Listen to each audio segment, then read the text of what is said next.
Good evening. I'm Robert JE Simpson, and tonight for Culture Night here at 101, keeping with the theme, I'll be reading extracts from H.G. Wells' War of the Worlds. No one would have believed in the last years of the 19th century that human affairs were being watched from the timeless worlds of space. No one could have dreamed we were being scrutinized, as someone with a microscope studies creatures that swarm and multiply in a drop of water. Few men even considered the possibility of life on other planets, and yet, across the gulf of space, minds immeasurably superior to ours regarded this Earth with envious eyes, and slowly and surely they drew their plans against us. At midnight on the 16th of September, a huge mass of luminous gas erupted from Mars and sped towards Earth. Across 200 million miles of void, invisibly hurtling towards us, came the first of the missiles that were to bring so much calamity to Earth. And that's how it was for the next 10 nights. A flare spurting out from Mars, bright green drawing a green mist behind it. A beautiful but somehow disturbing sight. The local astronomer assured me we were in no danger. He was convinced there could be no living thing on that remote, forbidden planet. The chances of anything coming from Mars are 1,000,000 to 1, he said. Then came the night the first missile approached Earth. It was thought to be an ordinary falling star, but next day there was a huge crater in the middle of the common. A cylinder 30 yards across lay there glowing hot, and with faint sounds of movement coming from within. The chances of anything coming from Mars are 1,000,000 to 1, but they still come. It seems totally incredible to me now that everyone spent that evening as though it were just like any other.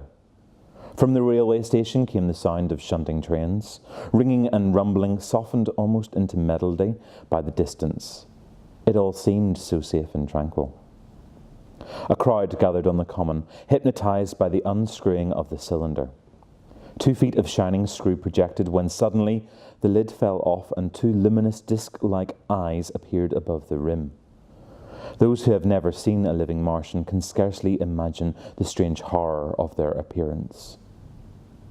The peculiar V-shaped mouth with its pointed upper lip, the absence of brow ridges, the absence of a chin beneath the wedge-like lower lip, the incessant quivering of this mouth, the gorgon groups of tentacles that heaved and pulsated, the tumultuous breathing of the lungs in a strange atmosphere, the evident heaviness and painfulness of movement due to the greater gravitational energy, above all the extraordinary intensity of the immense eyes, culminating in an effect akin to nausea.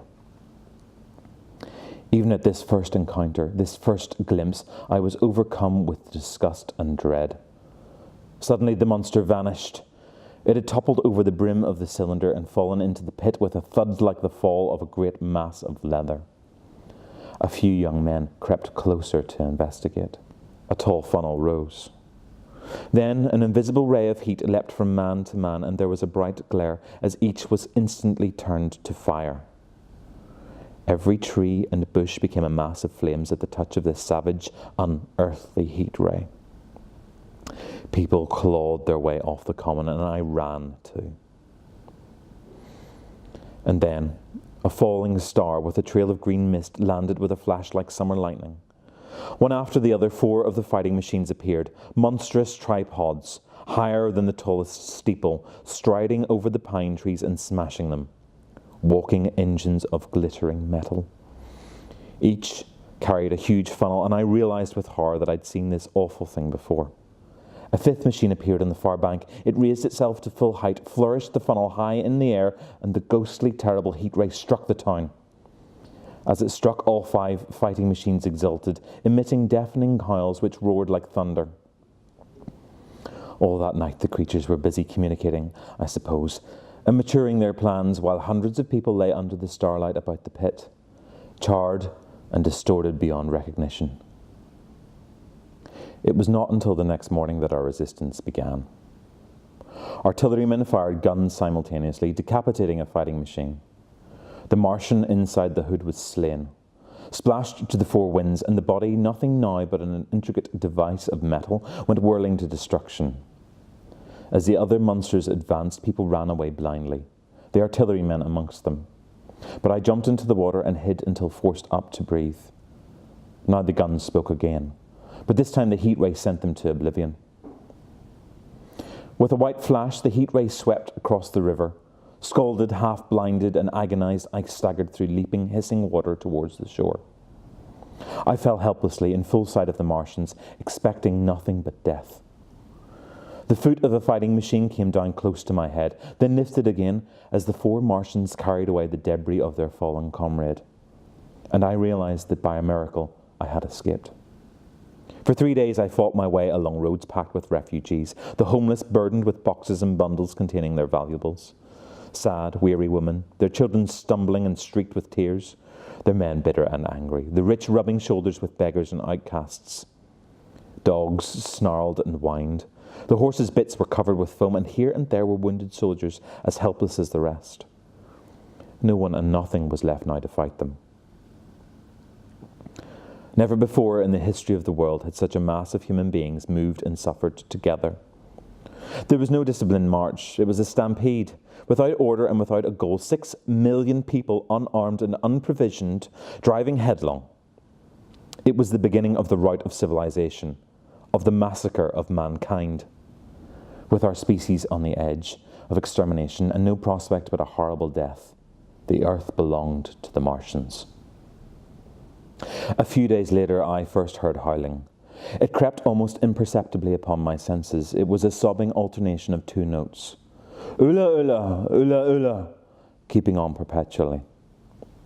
I stopped, wondering at this strange remote wailing. It was as if that mighty desert of houses had found a voice for its fear and solitude. Suddenly I caught sight of the hood of a Martian machine from which this howling proceeded. I watched him for some time, but he did not move. Far away, I saw a second Martian, motionless as the first. An insane resolve possessed me as I marched on recklessly towards this titan. Standing in a silent row along the mall, 19 more of these great metal machines, their cowls empty, their great steel arms hanging listlessly by their sides. As I drew nearer and the light grew, I saw that a multitude of blackbirds that hovered directly below me. They circled to the ground, and there before my eyes, stark and silent, lay the Martians, with the hungry birds pecking and tearing brown shreds of flesh from their dead bodies. Later, when their bodies were examined in the laboratories, it was found that they were killed by the putrefactive and disease bacteria against which their systems were unprepared. Slain, after all man's devices had failed, by the humblest things upon the earth. Bacteria. Minute, invisible bacteria. Directly the visitors arrived and drank and fed, our microscopic allies attacked them. From that moment, they were doomed. So as life returns to normal, the question of another attack from Mars causes universal concern. Is our planet safe? Or is this time of peace merely a reprieve? It may be that across the immensity of space, they have learned their lessons, and even now await their opportunity. Perhaps the future belongs not to us, but the Martians. Good night.